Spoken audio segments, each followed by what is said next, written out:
Ağzından açarız. Var oldukça birden suru oldu. Buna yerden açıyorlar. Dayar oluruz. Gel çıktık. Birden geliyoruz. Vardınız.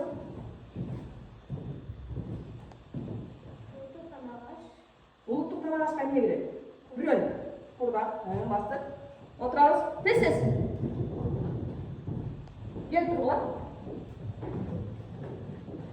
Uluttuk da başka. Daha. Doğrusu. Daha. Bir gideriz dayar oturarız.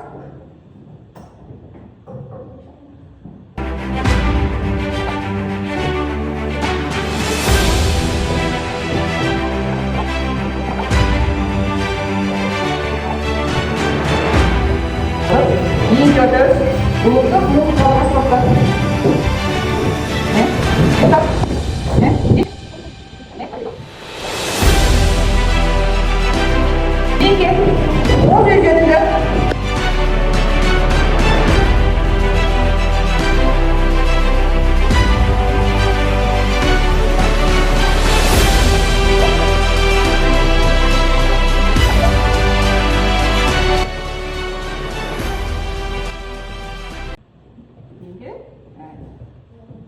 Azamatına yürüdü bizim öte turan tema bulunduk bağlılıklarımızı saklı ortaların içine bizge bozuyor degen temanı hem ne katkemiz? Yüzeklerimize jasat bölüyoruz.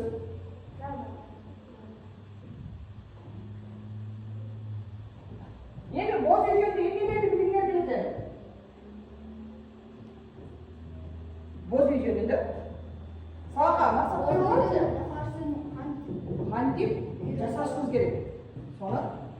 Şu bozuyduğunda yaşanan bilip bozuyduğu nesillerde biliyoruz. Antalya'dan yüksek olur. Yani daha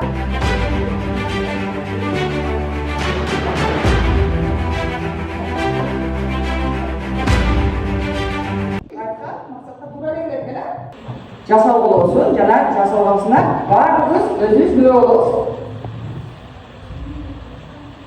Uluttuk bağlılıkları saklау менен birimiz менен жакшы iş hareketler жасайбыз. Соны балдар, боз үй деген бул биздин кыргыздардын уникалдуу турак жайы. Ал жеңил кайрадан башка жерге көчүп коюуга ыңгайлуу. Bir damlık kolduğundan turak jay oluyor. En usul turak jaydı biz öz kolumuz menен жасайбыз. Anda barımızda oturacağız. Bizde en birinci negizgi bölümlerde uğurlu, gerekeni, kündüklü, yani boşalmanı kaçtırı alağız. Paris'ten alıp gelirim mi orta olayla?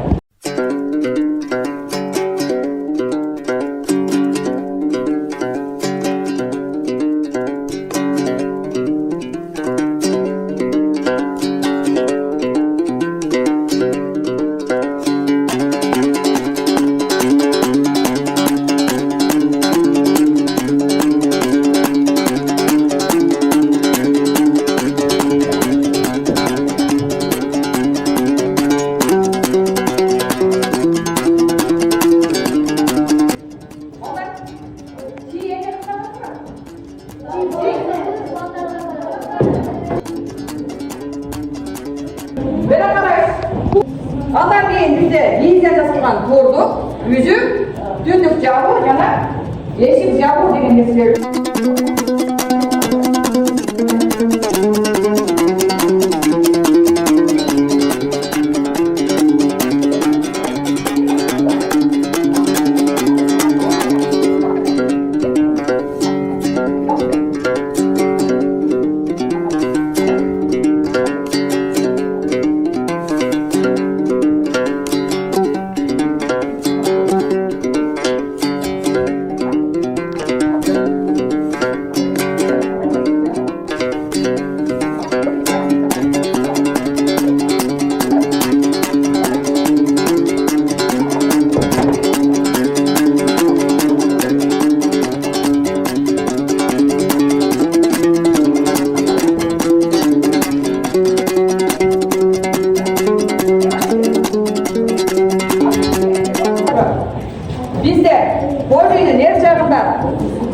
Bana kara.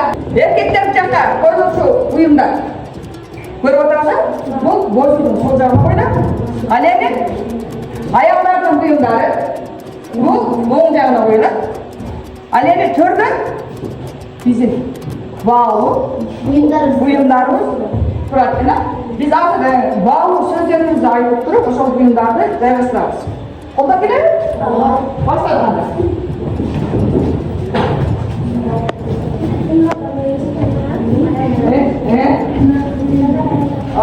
Baldan lisenin klasımızda Uluttuk Kırgız eline tağınlı buyumlar var. Biz o buyumlarda Kırgız elinin uluttuk bağlılıklarını aytıp durup Bozuyga жайгаштырабыз.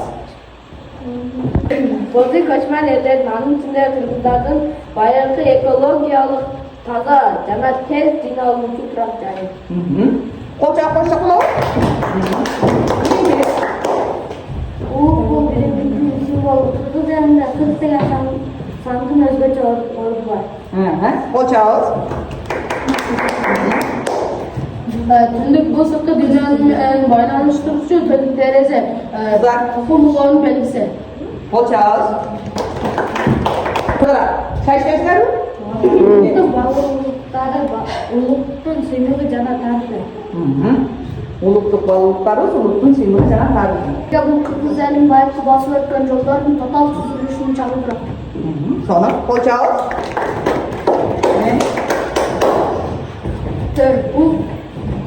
Бул сыйырматтын жашоо жоралыктардын белгиси. Колчагыбыз. Мухаммед. Тактасы жок, муру жок, чебер уста жасай алган алканды төрт мезгил ата баба жашаган. Балдар bu kavuşmak bir hava. Bu ya. Sonra. Yani siz Босого бул жаңы жашоонун ийгиликтүү башталышы. Босого иштин бардыгы босого сыяктуу şimdi başlayalım. Sonra koçağız. Hadice. Бозуй байыркыда калган мурасты алган, анткени аны тез жыйноого, тез тигүүгө абдан ыңгайлуу. Бозуй байыркы көчмөн элдердин бат жыйнап, бат салуу үйү. Salıcı üye olarak koçağız. Sonra. Evet. Босуй эмнеге тоголок формада?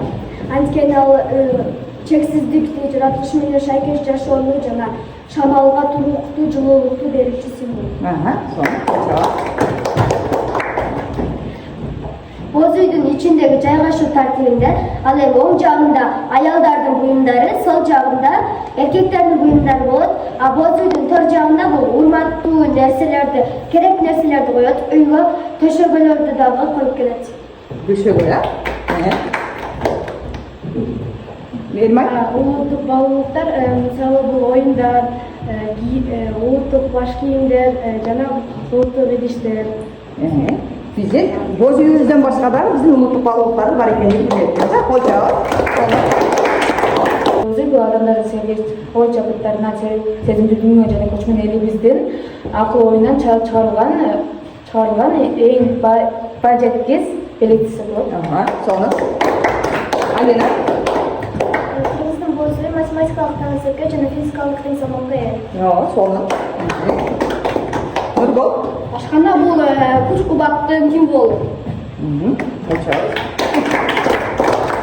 Onda size bilirsiniz, Kırgız elini koşkanda iki atka öңürse, yoksa bir tümü öңürse olup duran bu mekende bu 400, yoksa 300 kilogram çıkar ekan.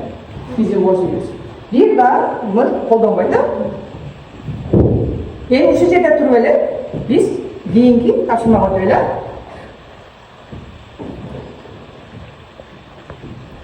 Biz mene kompüter oynayıp, biz akçamız oyununu oynayız. Fol götürüp götürüyoruz. Bizi.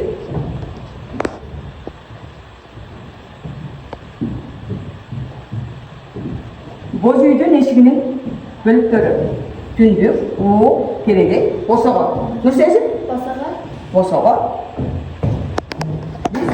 Bozüydün içinde jar bir tütün çıkan, kılırsın, evde değiliz. Erman? Bu Түндүк. Кочабыз.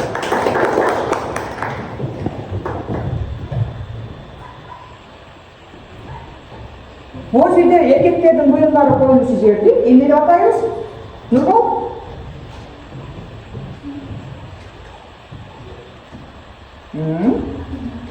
Мындан птичканы басабыз. Азаматчы. Кийинки сурообуз. Боз үйдө аялдардын буюмдары коюлушу жер же болбосо ашкана, Алина? Бул эмнеке? Экинчи жагы жана. Ошондо биз компьютерди жеңип алдык. Азаматсыңар. Биз сабактарда эмнелерди түшүнө алдык? Боз үйдүн куралышын жана алардын аталыштарын. Сону.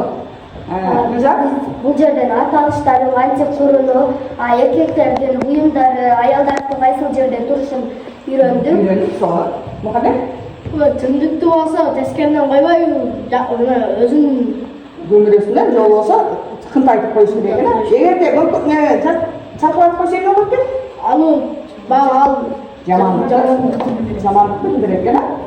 Султан? мен боз үйдүн эшигин күн чыккан жака каратып тийишти үйрөндүм. Үйрөндүк. Дагы барып? Кайсы? Мен боз үйдү жакшы көрүштү үйрөндүм. Сону. Эгерде биз балдар өзүбүздүн улуттук баалуулуктарды бизден кийинки адамдарга айтпасак, бул нерселер унутулуп калат. Биз азыр ааламдаштуу доорунда жашап атабыз. Санабиттик мезгилде жашап атабыз. Бирок биз бул улуттук баалуулуктарды колдонуп, кийинки муунга айтып бербесек, бизден кийинки муундар билбей калышы дагы мүмкүн. Биздин милдетибиз улуттук баалуулуктарды сакташыбыз керек, жана кийинкилерге айтып беришибиз керек. Мен силерге мындай деген тапшырма бердим. Улуттук баалуулуктар, улут чеймөлөр жана тарыхы деген темада кыскача эссе жазып келебиз. Балдар, силерге биздин тапшырмабыз жеңил деп ойлойм. Силерден ар түрдүү чыгармачылыкты күтөмүн. Силерди аткарылат деген ишеничтемин. Бүгүнкү сабак жактыбы балдар? Ооба. Анда эмесе бүгүнкү сабагыбыз аякталды. Рахмат.